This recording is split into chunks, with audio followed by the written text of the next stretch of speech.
Hi friends, welcome back to our channel. ఇప్పుడు మనకి ఫోటోలో కనిపిస్తున్నటువంటి ఆమె పేరు శివలింగమ్మ. ఈమె బస్ యాక్సిడెంట్లో చనిపోయిందండి. అసలు ఎలా జరిగిందో ఇలాంటి ఘోరమైనటువంటి యాక్సిడెంట్ని మనము పూర్తి వివరాలు తెలుసుకుందాము. ఈ శివలింగమ్మ కర్ణాటక ప్రాంతంలో అలహావల్లి అనేటువంటి ఊర్లో ఉంటుంది. అయితే ఈ శివలింగమ్మ వాళ్ళ రిలేటివ్ సంబంధించినటువంటి నిశ్చితార్థానికి బెంగళూరుకి వచ్చిందనమాట. అక్కడి నుంచి తన కూతురు మైసూర్లో ఉంటుంది కాబట్టి తనను కూడా చూసి పలకరించిపోదామని చెప్పని మైసూర్కి వచ్చి కూతురుతో మాట్లాడిన తర్వాత మళ్ళీ తిరుగు ప్రయాణమయ్యి కర్ణాటకకి వెళ్తూ ఉండగా దారి మధ్యలో సింధువల్లి అనేటువంటి గ్రామం దగ్గర ఇక ఆ శివలింగమ్మకి కడుపులో తిప్పుతున్నట్లుగా వాంపింగ్ సెన్సేషన్ ఉన్నట్లుగా అనిపించింది. ఇక వెంటనే తను వాంపింగ్ చేసుకోవాలని అనిపించడంతో వెంటనే బస్సులో తను కుడివైపుగా కూర్చుందన్నమాట. ఇక అక్కడి నుంచి బయటికి తలకాయ పెట్టి ఇక ఆ కుడి చేతిని కూడా బయటకు పెట్టి వాంపింగ్ చేసుకుంటూ ఉండగా ఇక బస్సుని ఆనుకొని ఒక టిప్పర్ లారీ చాలా ఫాస్ట్గా రావడంతో ఒక్కసారిగా ఆ శివలింగమ్మ తల కుడి చెయ్యి రెండే కూడా తెగి అక్కడ పడిపోవడంతో బస్సులో ఉన్న వాళ్ళందరూ కూడా షాక్ అయిపోవడమే కాదు, ఇక ఒక్కసారిగా బస్సు కూడా ఆపేశాడనమాట డ్రైవరు. అందరూ కూడాను వణికిపోయారు, చాలా భయపడిపోయారు. అంతేకాకుండా ఆ టిప్పర్ లారీ వాడైతే ఒక్కసారి కూడా అక్కడ బండిని ఆపకుండా అక్కడి నుంచి వేగంగా వెళ్ళిపోవడం జరిగిందండి.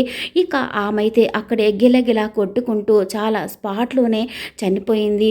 అక్కడ వాళ్ళందరూ కూడా చాలా భయపడిపోయారు. అసలు ఇలాంటి ఘటనలు జరగకుండా ఉండాలి అంటే కనుక ఇక మనకి ఎప్పుడైనా వామిటింగ్ సెన్సేషన్ కనుక ఉంటే కనుక తప్పనిసరిగా పాలిథిన్ కవర్ని మీరు క్యారీ చేస్తూ ఉండాలి. అంతేకాదు కొంతమంది అయితే ట్యాబ్లెట్స్ కూడా వాడుతూ ఉంటారు, కొంతమంది నిమ్మకాయ తీసుకొని వెళ్తూ ఉంటారు, కొంతమంది తీపి బిళ్ళలు చప్పరిస్తూ ఉంటారు. ఎవరికి ఏదైతే వామిటింగ్ సెన్సేషన్ అనేది రాకుండా ఉంటుందో వాటిని వాడుతూ ఉండండి.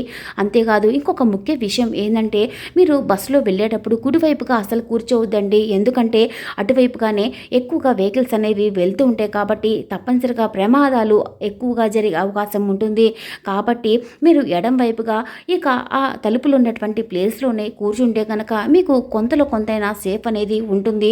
ఇంకో ముఖ్యమైనటువంటి విషయం ఏంటంటే తప్పనిసరిగా మీకు వామిటింగ్ సెన్సేషన్గా ఉంటే కనుక బస్సుని ఆపి ఒక నిమిషం దిగి వామిటింగ్ చేసుకోండి, లేదా మీరు పాలిథిన్ కవర్స్ అయినా సరే యూజ్ చేస్తూ ఉండండి. లేకపోతే కనుక మీ ప్రమాదంలో ఉన్నట్లే అని చెప్పి మీరు భావించాల్సి ఉంటుంది. ఏది ఏమైనా కూడా ఇది చూసైనా సరే కొంతమంది అయినా జాగ్రత్తగా ఉంటారని చెప్పి నేను అనుకుంటున్నాను.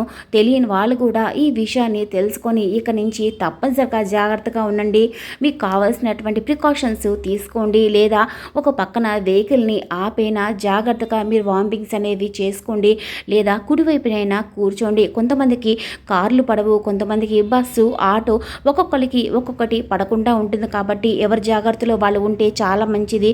ఇలాంటి ఘటనలు జరగకుండా ఎక్కువ మంది సేఫ్ అవ్వాలంటే మన ఈ వీడియోని ఎక్కువ మంది చూసేలాగా మీరు షేర్ చేయండి, లైక్ చేయండి, అలాగే మన ఛానల్ని సబ్స్క్రైబ్ చేసుకోండి. Thanks for watching.